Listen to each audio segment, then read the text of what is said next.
Hey, this is Jody Sweeten, and you're listening to the Fuller House Podcast. The Fuller House Podcast with Erica and Kyle, and it's just Erica here for now, but don't worry, Kyle's going to chime in just a little bit. Such a fun episode this week, guys. I know I say that every week, but seriously, it's Team Nelson versus Team Viper. So yes, we're going to go back in time a little bit and talk to the two guys who originally played Nelson, that's Jason Marsden, and Viper, that's David Lipper. Stay here with us. You're going to hear Kyle and I talk to both of them right now.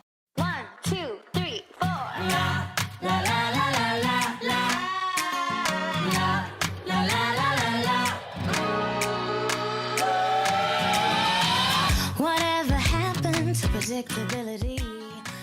Hey, this is Jason Marsden, the OG Nelson from Full House. You know, the rich guy, the glasses, had Frankie Valli sing a song. Well, you're listening to the Fuller House Podcast. Your name isn't Nelson, is it? I changed it legally to Nelson, so I would always be forever associated with the show, even if I choose not to be on it. Which I love is that. That's perfect. Yeah. Nelson is such a great. I have an Uncle Nelson, so that works. You do? Uncle Nelson? You can call me Uncle Nelson. Officially Uncle Nelson. Okay, let's get started. We haven't started? We haven't officially started, but I might use some of this anyway. I think I'll have to edit in when you said I could call you Uncle Nelson. Sure. That's the regular thing. We did want to intro you at least, so people don't think I'm actually talking to my Uncle Nelson. Okay, ready? Count me down. And 3, 2, fingers pointing at you. So before there was Team Steve or Team Matt on Fuller House, there was Team Viper and Team Nelson fighting for the affection of DJ Tanner. And here with us today, it's the original Nelson, Jason Marsden. Gosh, I almost called you James. Good intro, Erica.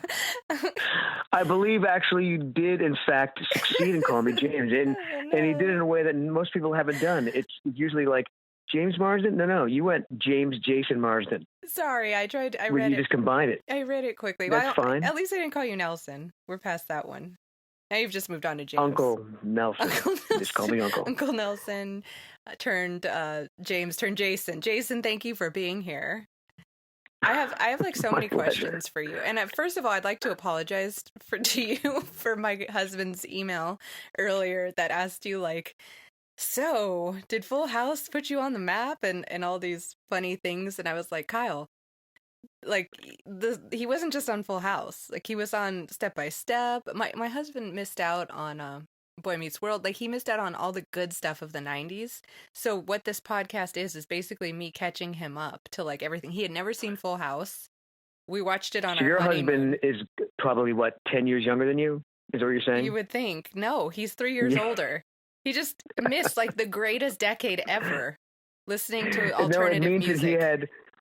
It means he had better things to do on a Friday night than to watch TGIF and Full House. No. Listening to alternative music. That's exactly where he should have been. He should have been doing both. Nirvana and Full House go together very well, if you ask me. So can we cut to the chase here? You didn't play Nelson for the last episode of Fuller House season 2. Well, it was the last taping anyway. For those who don't know, why not? For those who don't know, it was a scheduling thing.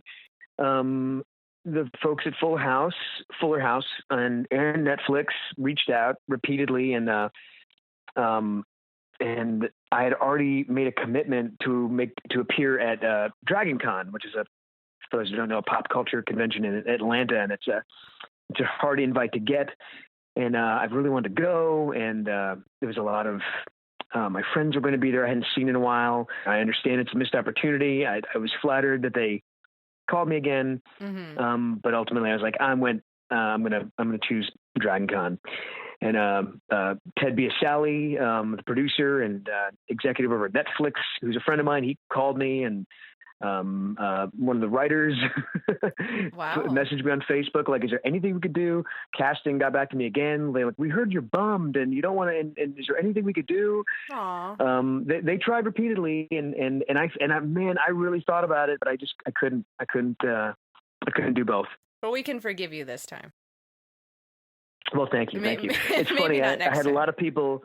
I don't think there's going to be a next time. If it is, it's going to be Hal Sparks.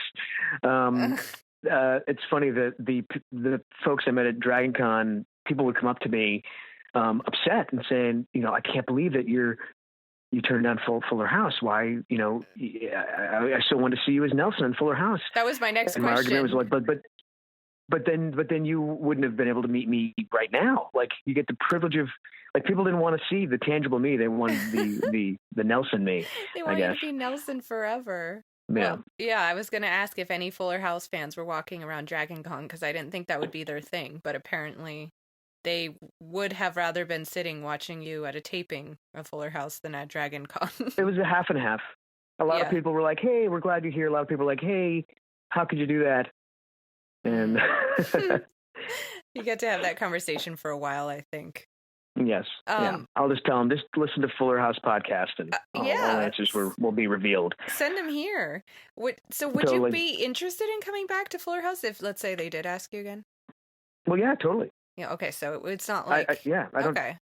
So I don't see how it would work logistically. But I mean, yeah, absolutely. Okay. No, it wasn't anything personal to the fans. I'm dumbfounded that people would even want to, see Nelson again, but I get it. I think you definitely stand out, especially because you were near the end when DJ was, kind of older and dating, and Steve was out of the picture for a little while. What do you remember most about Full House, though? How many episodes were you? I remember. I think like a handful or so. I think I did 4 or 5. I cannot remember. It's definitely more than 3. Mm-hmm. Definitely less than 10. Yeah. I think I did like a handful, but I remember everyone welcomed me like I was there since day one. Everyone was super nice. Bob Saget especially. I remember not really knowing a lot about him as we do now, as how what a blue comic he is. So I was really shocked at he has no filter. That's exactly how he is. He says what's on his mind, and he's dirty and funny and was always super cool. I've known Candace for years, since we were kids. We all kind of ran the same circles because before Fuller House, I'd done other TV shows. Mm-hmm. So I was packed into that like teen, quote unquote, teen celebrity circuit. You get invited by the teen magazines to go on these trips and whatnot, and there's usually a smattering of us. Wonder Years person here, a Full House person there, and my childhood. But it was cool. It was cool. My a highlight for me was I'm a big Batman fan, and they were shooting Batman Forever with the one with Val Kilmer and Jim Carrey and on the lot, and every chance I got, I would sneak over on the set and see what I could see. Mm-hmm. And I saw Jim Carrey and Tommy Lee Jones doing a scene, and they're in their makeup and doing the whole thing as the Riddler and Two-Face, and I was so stoked, and I ran back to the Full House set into the makeup room, getting ready to do a live show. Mm-hmm. And I'm like, oh my gosh, I just snuck on the Batman set. I saw Tommy Lee Jones. I saw Jim Carrey, and Bob Saget just leaps up because, Jim, where? Show me. And he gets up, and we leave the set. I escort him over to the set. We can't find Jim Carrey anywhere.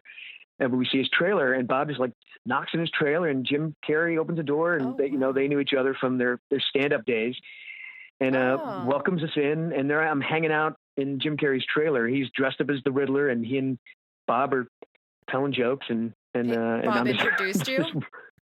He did. That's like a really good Full House memory. I mean, I thought you were going to be like, I don't know, tell me something like not nearly that cool, but that's it was a all good cool. one. And Bob always invited me out to dinner with everyone, and it was a very sweet experience. Yeah, when I hear about Fuller House experience, right, how it is now, too, I hear the same things, like, I was so welcomed in, and I guess not much has changed around there. Good. I'm glad to hear that. Yeah, so if you ever come back, you'll get the second experience. Did you have a crush on any of the girls? I know you, made out with Kimmy Gibbler on the camera, in a scene. I don't know if it's actually a make-out, but... There was some Well, kissing. technically, she made out with me. That's true. And Kimmy wanted Nelson for his wallet, Yes. and she was doing everything she could to impress him. Did I have a crush on anyone? Lori Loughlin, of course. Definitely. Still do. I think Kyle agrees with you on that one. If she's listening. Lori, give him a call. She's actually married to another rich guy, so there's some Nelson competition there for you. It'll get boring after a while. Now, have you watched Fuller House? Like, did you tell me this? Like, when it came out on Netflix, were you curious? Like, did you sit down and watch it, or? Oh, of course. Okay. Of course, I was very curious. I had to check it out. I did. I watched the first episode and then a couple others. You were probably wondering, like, are they ever going to ask me back? I mean, did that cross your mind? Like, right when? Oh yeah. Yeah. Totally. Do you keep in touch with Viper, David Liver at all, or David? Did you guys really have a rivalry in real life? No. David was cool. We exchange messages on the social media. That's how everyone kind of gets back together these days. I want another memory because you gave me like a really great memory. Do you have because you worked on Step by Step, Boy Meets World, and so those were all TGIF shows, like Warner Brothers lot, all right by each other, right? Correct, when they were filmed. Yep. So what else did anything? I mean, you're like best friends with Eric Matthews, is that correct? Will Friedle. Will Friedle. Yeah. I'm glad you said his last name because I wanted you to go first. I didn't want to butcher that name too. He was your best man, is that right? Yeah, best man at my wedding, and in fact, he's getting married in a couple weeks. I will be there for that. Aww. And I just saw him at Dragon Con. That was another reason I wanted to go, because I knew he was going to be there, and it's not like him to do the con circuit. This is very new, and so I had to see him in that element. Another memory. I got another memory involving David Viper. Oh, please. So, we both had the privilege of getting to kiss Candace Cameron on the show. And especially in the I think it was the last episode I did where we were kind of fighting over her. And we came into work. We were rehearsing all week. We record the show in front of a live audience on Friday. Came in Friday, and the producer immediately wants to see us.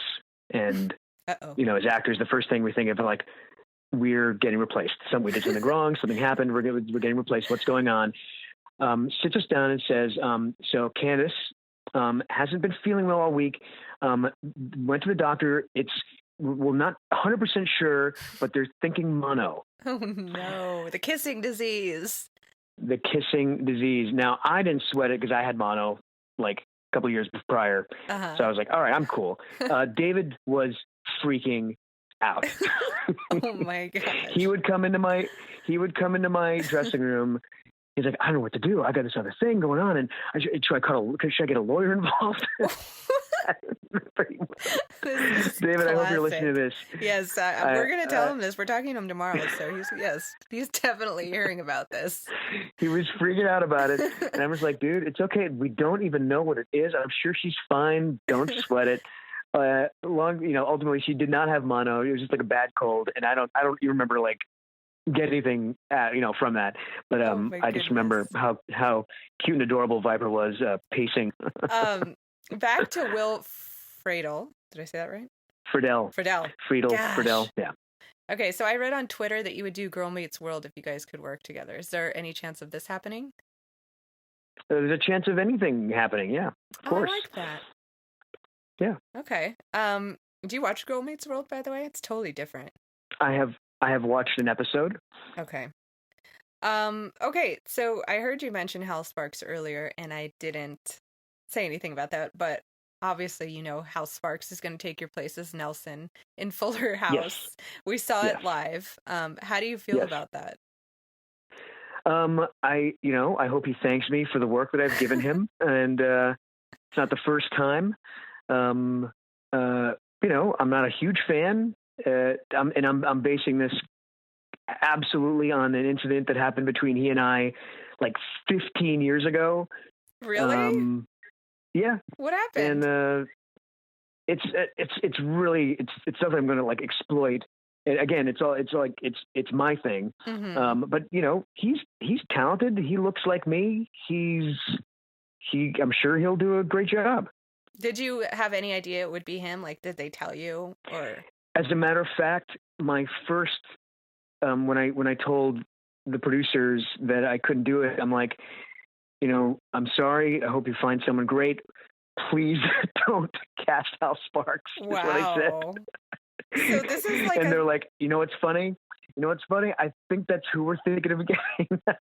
Oh my goodness. And then they told me that's who they got. I was like, well, that makes sense. Because he and I were always, I mean, I don't know about him, but I was always getting mistaken for him. Okay. When he was on the show called Queer as Folk on Showtime. And there was a period of my life where everywhere I went, I would get recognized and like, oh man, you're amazing on Queer as Folk. I'm like, oh, thank you. But that's Hal Sparks. I appreciate that. So it makes perfect sense. Okay. Wow. That casting. I didn't know there was like a real Nelson rivalry. There isn't a rivalry. I mean, I don't know. Now. I don't know what he, right. thinks about me. I just, Yeah. Well, I know you said that you hoped whoever took over for you as Nelson was short. I think he is short. I think he's a little taller than me. Yeah, I think he's got about 5 inches on you. Keep Nelson short, I think was the hashtag I saw. Hashtag keep Nelson short. Yes, you got it. Right. Okay. Are you Team Steve or Team Matt? Do you have a team? I'm Team Steve because he was Aladdin and I loved Aladdin. Oh. Did you ever see Steve or Scott Winger? Yeah, I saw him all the time. Okay. He would visit the set and even though he wasn't on the show. Again, oh yeah, he and Saget were buddies, and I know Scott. I know Scott was nurturing like a writing producing career, which I think he was doing. I think he produced the last Muppet series, which I'm blaming him if it got canceled because I noticed that he joined it when it was starting to suck. So Scott, if you're listening to this, I blame you. Well. But no, I knew Scott, and in fact, I belong in my own industry because I hold everyone in such high regard, especially if they're in a project that I really dig. Mm-hmm. And I used to be like a huge Disney nerd. And I loved Aladdin. I saw it like 8 times in the theater. I just couldn't get enough of it. Mm-hmm. And so when I met him and we became kind of pals, I just make him do the dialogue. I was like, hey, can you say this? Can you say carpet, let's move? Mm-hmm. Or here, can we leave this message? I'm like, and I think he just got sick of me from that. Can't blame him. Yeah. He's still... you're obviously your Team Steve. No, I get it. No, I'm just kidding. But he still gets those requests. I see him at the tapings, and people still bring like Aladdin stuff for him to sign. Sure. And sure. They still say like when the show is taking a little, in between scenes, Mm-hmm. like there's still requests for him to say things, and he still will. He's probably just owned it at this point, I think. You have to at a certain point. You wore him down. I had the training ground for him. So have you been to a taping then? Yeah, I've been to a couple. The tapings are fun. They're really long. They're like 6 hours sometimes, as you know. And yes, I'll say those of us who were in the sitcom circuit as actors, if we were invited to go see another friend of ours, like during their show, like we like the first question would be like, do we have to sit in the audience? Because if we had to sit in the audience, we wouldn't go. It's like, really? Screw that. I'm going to stand. No, I'm not going to sit and watch you guys do the same stuff all over again. I want to go back to the craft service table, eat your food, hang out in the room, not really pay attention, cheer you on from the sidelines, because it's ponderous. Yeah. Well, you could do that because you were a big star. If you're used to like being part of it. Right. Yes. Hey, I would do the same thing if I could. That's my word. What? I'm little people. Oh, right here. People. Little people right here. I don't know about that. 5'1". What's it say on your license? 5'8.5". Okay, there you go. But I still would. Hashtag keep Nelson short. Hashtag keep Nelson short for life. So, do you have any advice for anyone trying to win DJ Tanner's heart? I mean, I know you saying "I love you, baby," or you had what's his name sing "I love you, baby" in the park. But not everyone has your That's kind of Frankie money. Valli of the Four Seasons. Right, What's his name? Gosh, my brain. Ever since I got on the phone with you, names are not my thing. But yeah, not everyone has your money, so maybe you have some other advice for the guy on a budget. I say just move on to Jody or Kimmy. I'd say just leave it alone. Let the DJ. Sounds like she has a good thing. So everyone. Why? I kind of agree with that, actually. I think DJ Tanner's getting way too much attention, but Kimmy has moved on. She is engaged / married or something. So, well, I if you have bucks, she'll ditch that real quick. Do you ever talk to her anymore in real life?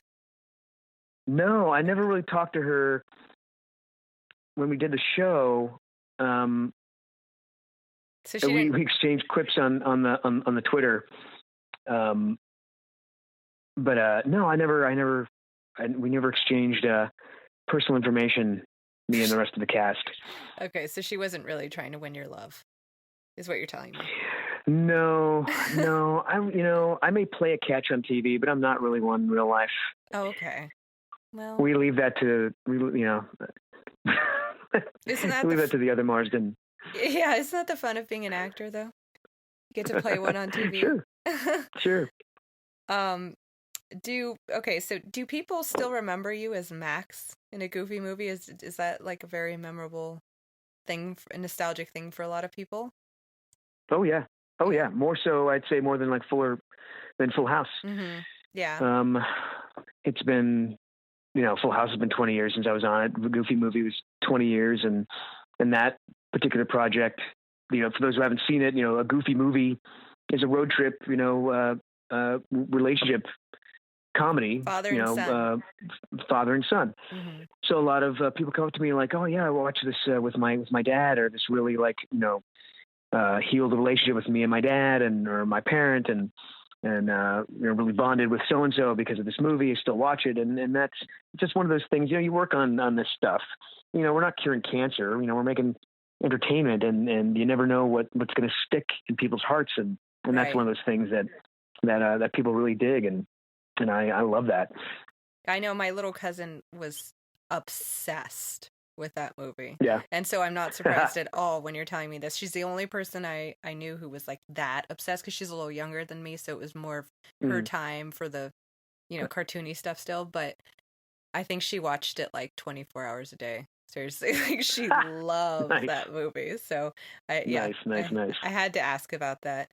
What does your voice acting career look like these days? I know you're doing a lot of stuff. Yes, I'm doing. I just finished up another season of Transformers Rescue Bots for Discovery Family, and I play Cade, a kind of an arrogant fireman on that, and then I play Salvage, one of the Autobots. Turns into a recycling truck, which is really cool. Nice. Last year I did. It kind of started out as like a birthday thing. I turned 40, so I threw myself like a variety show, and it was such a hit. I did. Thanks. I turned 30 on Friday. Look at you! Oh, you're but a cub. You're still a cub. 30s are great. Just good. Everyone's telling me loose. that. Yeah. Just do it. I'm 30, and you know what? 40s are great too. My friends are around my age. Some of them are turning 40, and man, they're just digging life, and life is not over. It's just beginning. So I embraced that aspect of it. Threw this big party, turned into like a show, did more of those. Long story short, I am adapting that into a web series, which hopefully will premiere next year. Your 40th It'll be birthday called The Mars. Party? No. It's kind of inspired by that, but it'll be a variety show, a web-based variety show that it'll be unique. It'll have I will host. It has acoustic performances. It'll have specialty performances, being comedy or burlesque, circus, and then like some big headliner. And it'll all be shot here in my property. Very cool. That sounds awesome. Yeah, and it'll be called the Mars Variety Show, and maybe I'll get Hal Sparks and his band to come in and perform. Somehow I don't think so. I'm throwing it out there. Are you? Are you really though? Sure.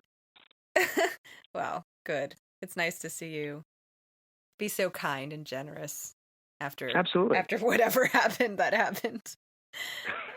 What are you doing in Tennessee, by the way? What made you want to move out there? My wife is from here originally, Okay. and we met 15 years ago. And I thought I was going to live and die in LA until she and I were courting. And I went back home with her to visit her family for Christmas. And the second I stepped foot on Tennessee soil, this just crazy cosmic thing happened. I felt like I belonged here. I felt a difference. I felt, there's less people here. There's less aggression. Your wife's like, I journeyed out of the small town and moved to LA, met an actor, and he wants to go live in Tennessee. Here I Erica, am you again. nailed it. You nailed it. You Did nailed I? it. And not only did I bring her back to her home state, but we were living in the house that she grew up in. Oh, that's cute. So I'm sure she's that her like, dad built. she's like half, like her heart is so full, and half like what? Wait, I was supposed to live by the beach, Southern California, Hollywood. Wait, how'd this happen? Okay, Jason Marsden, got your name down this time. Thank you so much for Yay, being thank you. here. So much fun. My pleasure, Brandy. And it's been such a good. Oh, I'm sorry, Erica. Thank you guys so much for having me, and I Yes. appreciate you reaching out. I've never officially picked a team like Team Steve or Team Matt, but after talking to Jason for like an hour on the phone, I'm definitely Team Nelson. That was a really fun interview for me to do. Hope you guys liked it. And now we're going to go ahead and move on to Team Viper, if that's the team you prefer. Join Kyle right now as he talks to David Lipper. Hi, this is David Lipper, also known as Viper, and you're listening to the Fuller House Podcast. Well, it's Kyle here on the Fuller House Podcast, and I'm joined with a special guest who I'm sure Erica wishes she was interviewing because she has a bit of a crush on him, and that is the one and only Viper, Mr. David Lipper. How are you doing, David? Hey, I'm doing well, thanks. So do people usually call you David or Dave? Some people call me Viper. Oh, really? Funny enough. Still getting that all these years later? Well, thanks to Netflix, it's come back in a big way. It actually never left. I mean, between Nick at Night and all these family-type channels on cable, Full House never really stopped running. And then once Netflix got them all on there, not only did people watch them, but they watch them religiously, and they know every line to episodes. It blows my mind when fans. I went skiing in Utah. I mean, I had a hat on, goggles, and a scarf, and a little girl said, "Are you Viper?" Really? So, even without the hair? With the hat on. So Wow. I don't know how, but I guess because Netflix has really changed the way we watch TV, versus having to watch it when it appears on the TV. Now you can watch it as many times as you want, just with a simple click of the button. So because of that, there's a whole new fan base. And that's so true, because I was just this weekend with my wife celebrating her 30th birthday, which made me feel Congratulations. old when I realized that I just saw recently Danny Tanner's 30th birthday for like the 20th time on Nick at Night. But she had a friend who was a teacher, and she was talking that all of the kids in her class keep talking about Fuller House, and now they're starting to watch Full House on Nick at Night because they love Fuller House. And it's somewhat shocking to me that someone's first exposure would be Fuller House, but that's just because we're old guys. It's wild. I mean, I did Full House in 1995, and I've done about 45 movies since then, and I get recognized more from Full House probably than all the other ones put together. Yeah. And what do you think it was about Viper that's still so beloved? He's just one of those characters, kind of like maybe the Fonz was on Happy Days, or any one of those shows that kind of has an edgy but fun character that doesn't take himself too seriously, that's something you can have a little fun with and be edgy, but in a family, wholesome way. I guess that's what it was. You know, we also had the added cachet. We had a real band on that show. Yeah, and I wanted to ask you about that. So that was really you playing guitar and singing, right? Absolutely. When not on all the band tracks, but when it was me on the acoustic guitar, which was at least a couple of episodes, that was me. There was one with Stamos and I playing together. That was live. That wasn't pre-recorded. That was us playing live. Wow. I sang to DJ. That song, DJ, is there anything that I could say? That was not only a song that I played live, but a song that I wrote. Really? So did you get a writing credit out of that? Stamos was really good to me, and when there was an opportunity for me to write a song like that, he said, "You go ahead." And why that was a gift for me as a starting out actor back in those days is the royalties we get on music are actually that's true, more so than the acting royalties for me. So those were great opportunities for me. As you know, I had just been discovered by Warner Brothers on a pilot called Reality Check, which was an amazing experience. It was in 1993. I'd really just gotten here, and the creators are friends, Kevin Bright, Marta Kaufman, David Crane. They had a second pilot that season for Warner Brothers, and it was called Reality Check. And somehow, at the time, whoever was making the decisions at Fox decided they didn't need another high school show. And then after that, they threw me on Full House. So this was really the beginning. And what a place to kind of grow and learn from such veterans like Bob Saget, Dave Coulier, and of course, immensely talented people like Candace Cameron, who's now heralding the new version, Fuller House, and the rest of them, but especially Stamos for me, who really took me under his wing when we worked on that show. And not only did we have a great experience acting and with the comedy, but the band itself, we had some very talented guys. Chuck, the bass player, came from a famous band called Quiet Riot. Oh, yes. Now you're talking my language. Guy who toured with Guns N' Roses. So you had a really good band, and we were filled in with real top quality session studio musicians. And you got to smash a guitar. Any real guitarist is going to want a nice Marshall stack and a real Fender. And any of us who grew up idolizing guys like Pete Townsend have always dreamed of taking one of those and smashing it. It's a lot easier when you're not buying your own guitar. Yeah, I got to do it, and that was a thrill, no question. So at what point did the hair come off? The hair came off rather quickly after we wrapped. I think when the producers found out that the show wasn't going to go past the 8th season, that's when they kind of let us know that was the end. What they were planning on doing, from what I was told, is DJ's Choice, which was my last episode, was going to be a finale, final moment for DJ, where she was going to choose either Nelson or myself, and that boyfriend was going to continue on to finish out the 8th season and move on to the 9th season. We had every indication to my management team that was going to be me. And then Ted Harbert and the brass at ABC decided they weren't going to pick up the show. And once they made that decision, I think that's when the decision was made. Let's just cut them both right now, and we'll have Steve come back for the season finale, which is what they did. Which I would have done, to be quite honest, myself, if I was in the producer's position. So it was unfortunate that the show got cut there.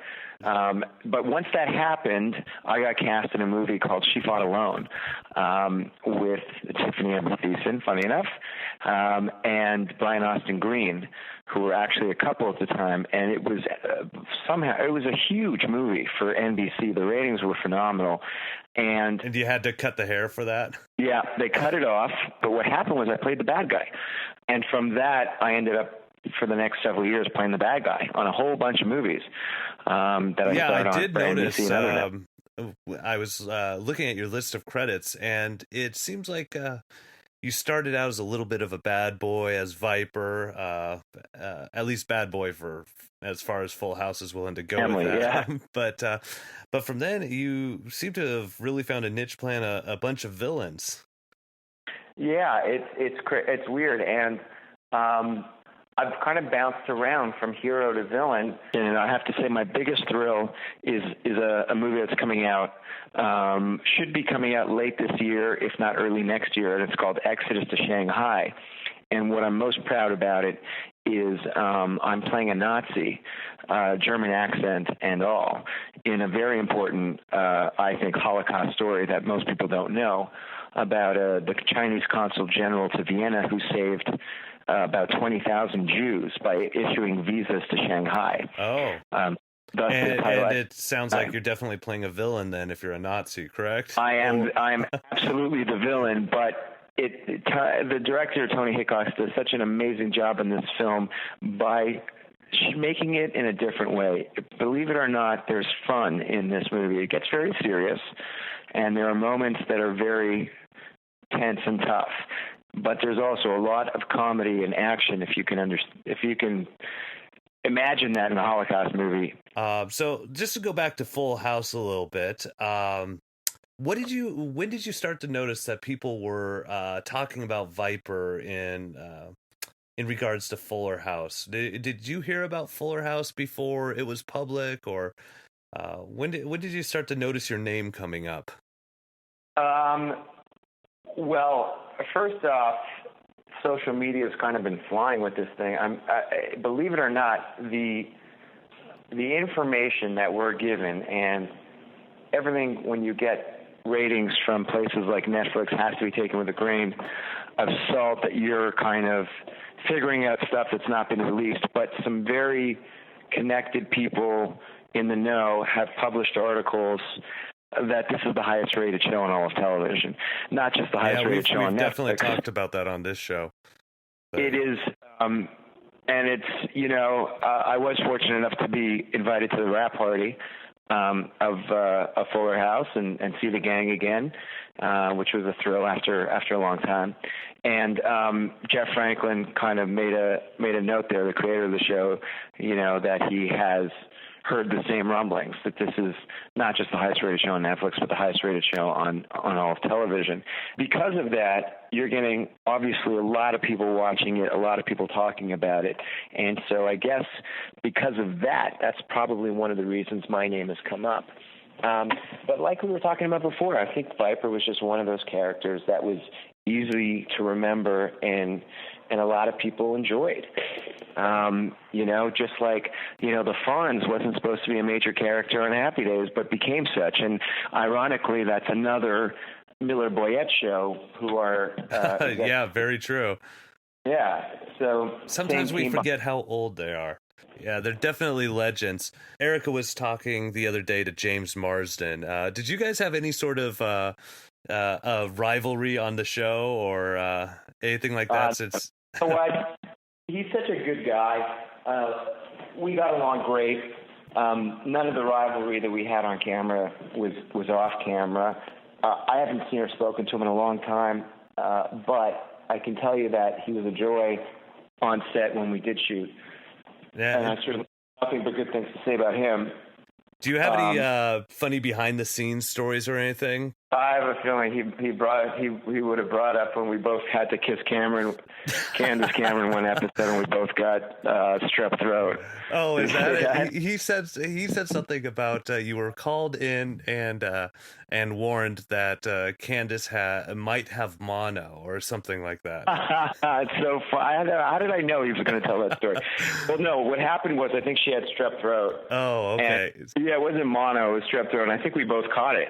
Oh. After having to kiss her in the same episode. Wow, that's a workplace remember that, hazard. But something along those lines. So it's just funny because I remember him. I don't remember very well these days, but I do remember him yapping about it. Like, oh God, my throat's hurting. How's yours? I'm like, yeah, my throat's hurting too. But that certainly wasn't a big deal. This is a simple workplace hazard. Yeah. And, to be quite honest, what I really remember is Candace saying to me, I think I met the love of my life while we were shooting that season. She said, I met this hockey player, and I think you're the only guy who would know who he is because nobody knows hockey around here, and I'm a big hockey buff. And I said, yeah, I know Valerie Boyer. In fact, obviously I know his brother, Pavel, was a big star. Oh, yeah. And I knew Valerie, and I'm like, this guy's great. I mean, keep going. Good job. And she's like, yeah, I really like him. And I don't know how much she remembers that, but I certainly remember it. And of course, that's his history. They have a beautiful family together. Yeah, when you're living in LA and someone mentions hockey, it's almost like a memorable thing for us hockey fans. Like, oh, there's another person. Yeah. Because you're originally from Montreal, correct?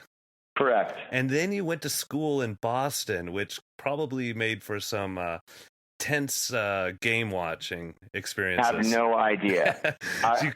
Being a Montreal Canadiens fan, and the Bruins-Canadiens is like the worst, biggest rivalry in hockey. Like, they just hate each other. I remember when the Canadiens were knocked out by the Bruins in the first round of the playoffs one year while I was in college, and the teacher was giving us our final exams, and as he put the sheet down in front of me, he picked it up for a second, looked at the class, and said, oh, before we take this exam, let's mourn David Lipper and his poor Montreal Canadiens for losing to the Bruins.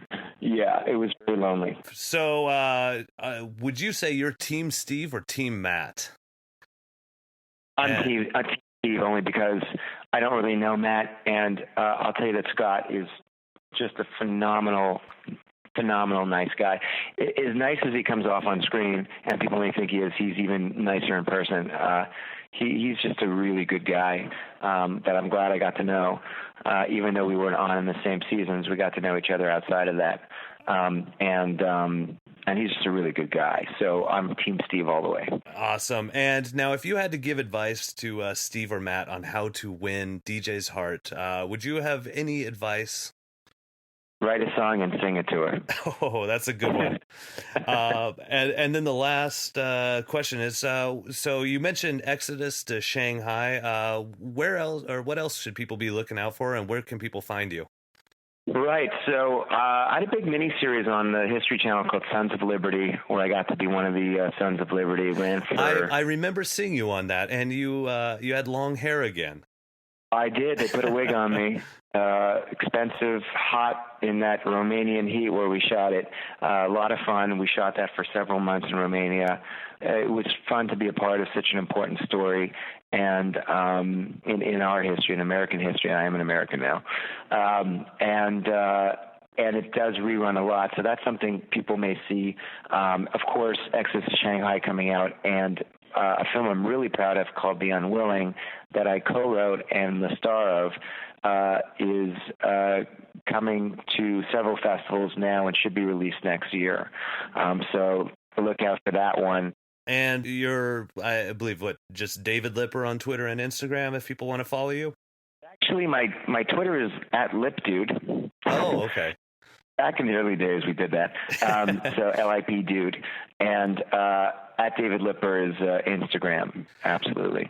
So, all right. Well, thanks so much for taking time out to talk to us. And my pleasure. Thanks for having me on. Yeah. And we'll keep watching for you, and hopefully see you on season 2 of Fuller House. I love it. We'll talk to you guys again soon. You know, sometimes I think you just have to go back into the past to see why the future makes sense. And that is exactly what we did today. Closing out now a very nostalgic show with Team Nelson, Team Viper. Hey, I told you guys I am Team Nelson, so why don't you go ahead and leave us a review. 5 stars is always nice, along with what team you're on. Is it a Team Viper? Is it a Team Nelson thing? We'd love to hear from you. And we always love your reviews, so those just go together well. Just search the Fuller House podcast with Kyle and Erica, however you listen to us. And we're now on YouTube, so check us out there as well. Next week, we are recapping Love is in the Air, so moving back into the present time of Fuller House Season 1. And we'll be with you then. We've got some other great stuff ahead, as we always do. And we'll see you then. Bye. There's a heart, a hand to hold. Thanks for listening to another episode of the Fuller House Podcast with Erica and Kyle. Find us and like us on Facebook at the Fuller House Podcast, on Twitter at Fuller House Cast, or on Instagram at Fuller House Podcast. Or shoot us an email at fullerhousepodcast@gmail.com. And make sure you never miss an episode by subscribing to us on iTunes, Stitcher, or wherever you found this show. And feel free to leave us a 5-star review. See you next week.